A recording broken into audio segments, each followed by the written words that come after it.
About swinging with hardcore skepticism and then light of reflection counters with these faith-based jabs. And they cover so much ground, from natural disasters to near-death experiences. It's incredible. Oh, and they don't shy away from the tough questions like, what's the point of prayer anyway?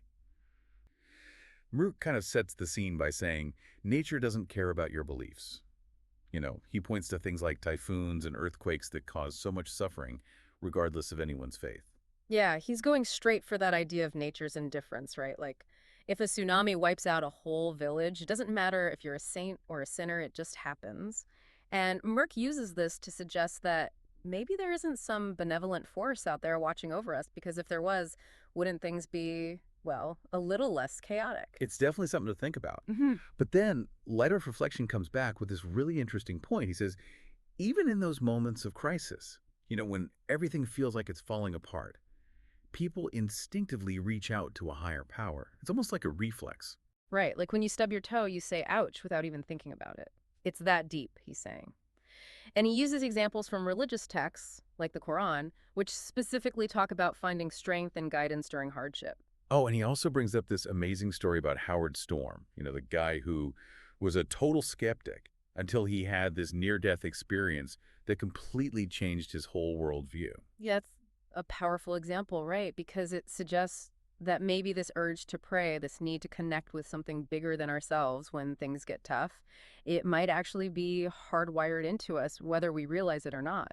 It's really fascinating. So basically, light of reflection is suggesting that this instinct to reach out, it transcends individual belief systems. It's something deeper, more primal. Exactly. And it raises such an interesting question for everyone listening.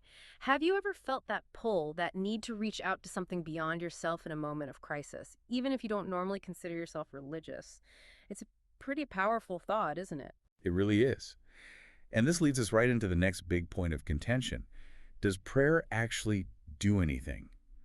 Merck, of course, sticks to his skeptical guns, arguing that praying can't stop a typhoon, which, fair enough. He sees it as human vanity to think we can influence these massive natural events just by, like, wishing them away or appealing to a higher being. Yeah, it's hard to argue with that on a purely practical level. But then Light of Reflection hits back with this really interesting counterpoint. He says, well, neither can science or atheism.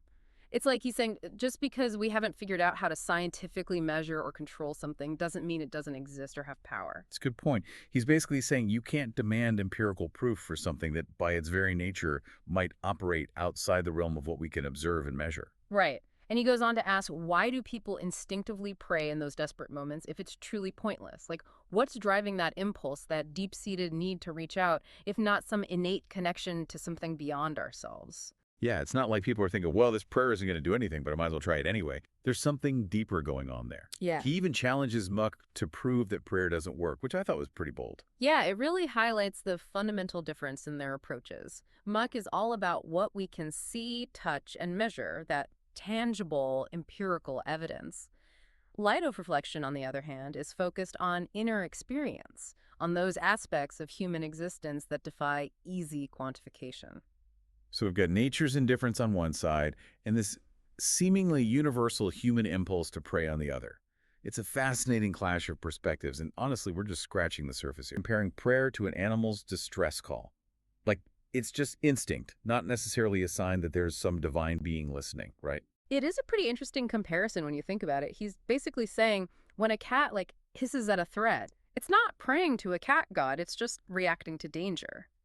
So maybe, Mark argues, human prayer, even when it's super complex and ritualistic, is just a more evolved version of that same instinct, a way of dealing with all the scary, uncertain stuff life throws at us. So is he saying that religion is just a fancy coping mechanism?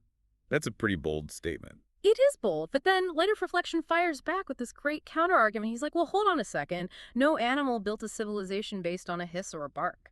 He's saying that prayer has been this driving force behind some of the most significant things humans have accomplished. Shaping laws, ethics, entire societies. You can't just dismiss it as a simple animal instinct. You can't deny that religion has had a huge impact on human history, that's for sure. Mm-hmm. Good, bad, and everything in between. Totally.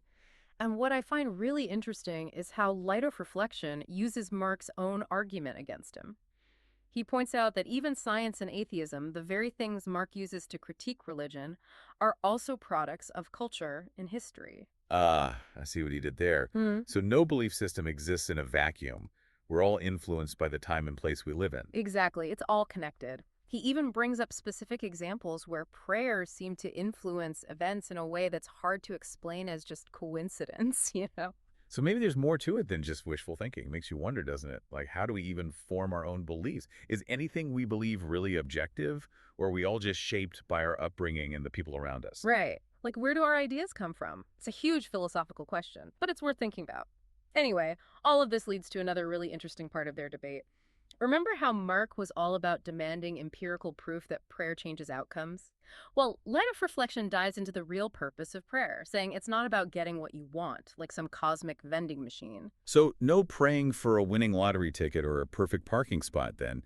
So what is it about? Well, he explains that prayer, at its core, is about acknowledging that we're not in total control. It's about recognizing a higher power and surrendering to a greater will, whatever that means for us individually. Whether we survive a tough situation or, return to our Creator, for those who believe, it's about finding peace and acceptance in that surrender, whatever the outcome may be.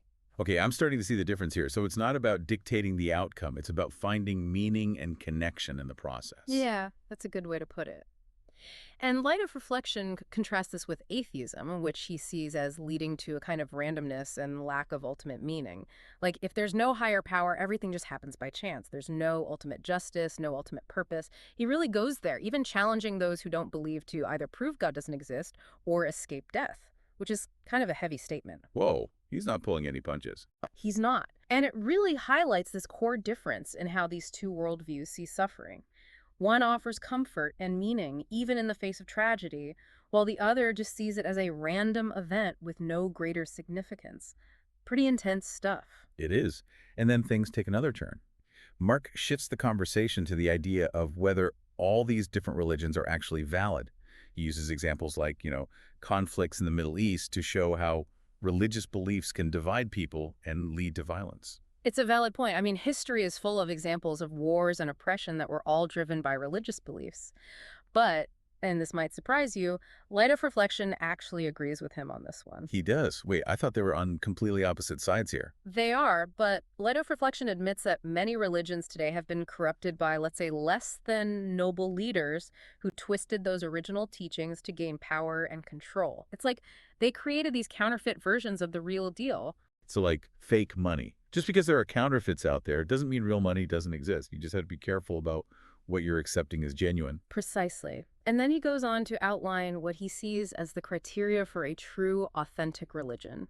An unbroken chain of transmission from the original source, scriptures that haven't been tampered with, prophets who performed miracles, and a line of, let's call them, guardians, who were divinely appointed to preserve those teachings. He claims that Islam, with its concept of a divinely guided lineage protecting the Quran's meaning, fits that bill. It's almost like a checklist for evaluating religious authenticity. It makes you think about how we all decide what we believe is true. What are our standards? And where do they come from? Are they truly objective, or are they also influenced by our own cultural biases? Right. These are some deep questions, and we could probably spend a whole other deep dive just unpacking them. But it looks like we're about to get to the heart of the debate between atheism and belief, and things are about to get even more intense. No holding back in this round, that's for sure. Merck comes right out and says praying to a deity that doesn't exist is pointless. And he goes on to call out what he sees as attacks on atheists, saying it's basically just proselytizing, like trying to force those beliefs on people who don't buy into them. His stance is clear. All religions, nothing more than man-made ideas, period. So to him, if there's no God, all that praying and religious stuff is just a waste of time, right? Yeah. And like talking to a wall. Exactly. But Light of Reflection isn't letting that slide. He jumps in, accuses Mark of circular reasoning, like saying God doesn't exist because there's no evidence, but that doesn't really prove anything, does it? No, not really. It's like saying I don't have a car because I don't have a car. Doesn't get you anywhere. You got it. Light of Reflection is basically saying, hey, if you're going to make that claim, you need some solid evidence to back it up. He's pushing for a deeper level of intellectual honesty in this debate. And he doesn't stop there either. Light of Reflection takes it further, arguing that without God, morality becomes all wishy-washy. Like what's right and wrong becomes just personal preference. And life, no real purpose. And justice, forget about it. It's all just power plays with no ultimate right or wrong. He also brings up this thing that a lot of people feel strongly about. Atheists can critique religion all day long, but as soon as someone religious pushes back, boom, it's labeled as forcing your beliefs on others. Yeah, that's a tricky one for sure. Where's the line between open discussion and pushing your own agenda? It's something to think about no matter what you believe. Absolutely. And then Light of Reflection adds this really interesting observation to the mix. He points out that prophets in totally different parts of the world, different times, different cultures, somehow ended up with these strikingly similar messages about one God and living a moral life. That's kind of wild when you think about it. Like Wow. all these different groups, but they arrive at these core beliefs that have so much in common. Right. It makes you wonder if maybe those shared values point to some kind of universal truth that goes beyond culture and history. It's a mind-blowing idea. Definitely makes you think. To wrap it all up, Lot of Reflection throws out a few parting shots, questions aimed at Mark, but also at everyone listening, really. He's like, why are atheists so determined to discredit something they claim doesn't even matter? And can you really find fulfillment in a worldview where everything, life, intelligence, our very existence is just random chance? Heavy stuff. Those are some deep questions to wrestle with. He's basically asking us to really examine the core of both atheism and belief. How do these different perspectives shape how we see ourselves and the world around us?